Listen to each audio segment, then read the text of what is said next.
ಮೊದಲ ಬಾರಿಗೆ ದಾಖಲೆಯ ಫಲಿತಾಂಶ 90% ವಿದ್ಯಾರ್ಥಿಗಳು ಪಾಸ್ ಆಗಿದ್ದಾರೆ. ಎಸ್ಎಸ್ಎಲ್ಸಿ ಪರೀಕ್ಷೆ ಇತಿಹಾಸದಲ್ಲೇ ದಾಖಲೆಯ ರಿಸಲ್ಟ್ 2870 ಕೇಂದ್ರಗಳಲ್ಲಿ ನಡೆದಿದ್ದ ಎಕ್ಸಾಮ್. ಎಸ್ಎಂಎಸ್ ಹಾಗೂ ವಾಟ್ಸ್ಆಪ್ ಮೂಲಕ ರಿಸಲ್ಟ್ ರವಾನೆ.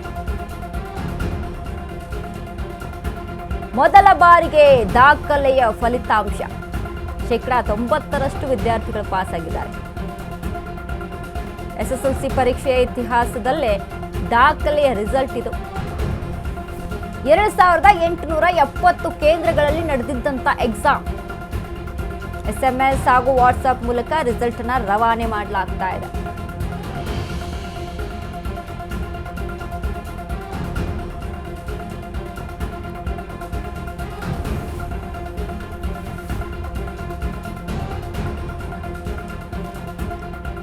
ಶೇಕಡ 90% ವಿದ್ಯಾರ್ಥಿಗಳು ಪಾಸ್ ಆಗಿದ್ದಾರೆ ಈ ಬಾರಿ. ಕಳೆದ ಬಾರಿಗೆ ಗಮನಿಸಿದ್ರೆ, ಅದರ ಹಿಂದಿನ ಬಾರಿಗೆ ಗಮನಿಸಿದ್ರೆ ಶೇಕಡ 60, 70 ಈ ರೀತಿಯಾಗಿ ಪರ್ಸೆಂಟೇಜ್ ವಿದ್ಯಾರ್ಥಿಗಳು ಪಾಸಿಂಗ್ ಪರ್ಸೆಂಟೇಜ್ ಇತ್ತು. ಬಟ್ ಇದೀಗ ನೋಡಿ, ಶೇಕಡ 90% ವಿದ್ಯಾರ್ಥಿಗಳು ಈ ಬಾರಿ ಪಾಸ್ ಆಗಿದ್ದಾರೆ. ಖುಷಿ ಪಡುವಂತಹ ಸುದ್ದಿ. ಯಾಕಂದರೆ ಈ ಒಂದು ಹಂತದಲ್ಲಿ ಇದೆಯಲ್ಲ, SSLC ಎಕ್ಸಾಮ್ಸ್ ಅನ್ನು ಬರೆದು ಮುಂದಿನ ಹಂತಕ್ಕೆ ಹೋಗೋಕೆ ವಿದ್ಯಾರ್ಥಿಗಳಿಗೆ ಈ ಅಂಕಗಳು ತುಂಬ ಇಂಪಾರ್ಟೆಂಟ್ ಆಗುತ್ತೆ. ಹಾಗಾಗಿ ಒಂದು ಒಳ್ಳೆಯ ಒಂದು ಪರ್ಸೆಂಟೇಜಲ್ಲಿ ಈ ಬಾರಿಯ ವಿದ್ಯಾರ್ಥಿಗಳು ಪಾಸ್ ಆಗಿರುವಂಥದ್ದು ಖುಷಿ ಪಡುವಂತಹ ಸುದ್ದಿ. ಇನ್ನು ಅದ್ರ ಜೊತೆಗೆ ಅವರ ಪೇರೆಂಟ್ಸ್ಗಳಾಗಿರ್ಬೋದು, ಕುಟುಂಬಸ್ಥರು ಎಲ್ಲರೂ ಕೂಡ ಕುತೂಹಲದಿಂದ, ಕ್ಯೂರಿಯಾಸಿಟಿಯಿಂದ ಕಾಯ್ತಾ ಇದ್ರು.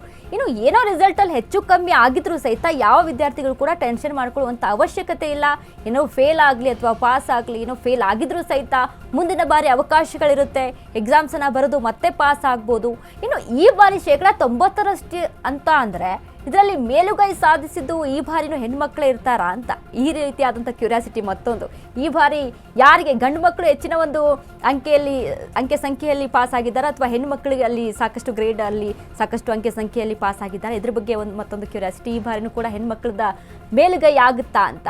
ಸೊ ಯಾಕಂದರೆ ಪ್ರತಿ ಬಾರಿಯೂ ಗಮನಿಸಿ ನೋಡ್ತೀವಿ, ಕಳೆದ ಬಾರಿ ಒಂದು PUC ಎಕ್ಸಾಮ್ಸಲ್ಲಿ ನಾವು ನೋಡಿದ್ವಿ, ಹೆಣ್ಮಕ್ಳು ಮೇಲುಗೈಯನ್ನು ಸಾಧಿಸಿದ್ರು.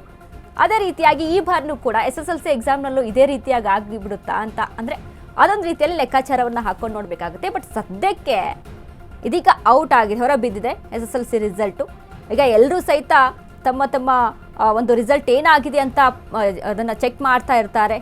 ಗೌರ್ಮೆಂಟ್ ವೆಬ್ಸೈಟಲ್ಲಿ ಹೋಗಿ ಅಲ್ಲಿ ತಮ್ಮ ಹಾಲ್ ಟಿಕೆಟ್ ನಂಬರನ್ನು ಹಾಕಿ ಅದರ ಮುಖಾಂತರ ಅವರ ರಿಸಲ್ಟ್ ಏನಾಗಿದೆ ಅನ್ನೋದನ್ನ ತಿಳ್ಕೊಳ್ತಾ ಇರ್ತಾರೆ. ಎಲ್ಲ ರಿಸಲ್ಟ್ ಮುಗಿದ ಮೇಲೆ ಮಧ್ಯಾಹ್ನದ ಹೊತ್ತಿಗೆ ತಿಳಿದು ಬರುತ್ತೆ. ಸ್ವಲ್ಪ ಹೊತ್ತು ಸಮಯ ಬೇಕಾಗುತ್ತೆ, ಸಮಯದ ಹೊತ್ತಿಗೆ ತಿಳಿದು ಬರುತ್ತೆ ಯಾರು ಹೆಣ್ಣುಮಕ್ಳ ಮೇಲುಗೈ ಸಾಧಿಸಿದಾರಾ, ಗಂಡು ಮಕ್ಕಳ ಮೇಲುಗೈ ಸಾಧಿಸಿದಾರಾ ಅಂತ. ಬಟ್ ಪ್ರತಿ ಬಾರಿಯೂ ನಾವು ನೋಡಿದಾಗ ಹೆಣ್ಣುಮಕ್ಕಳೇ ಹೆಚ್ಚಿನ ಒಂದು ಸಂಖ್ಯೆಯಲ್ಲಿ ಅಲ್ಲಿ ಪಾಸ್ ಆಗಿ ಬಂದಿರುವಂಥದ್ದು ದಾಖಲೆಗಳಿದ್ದಾವೆ.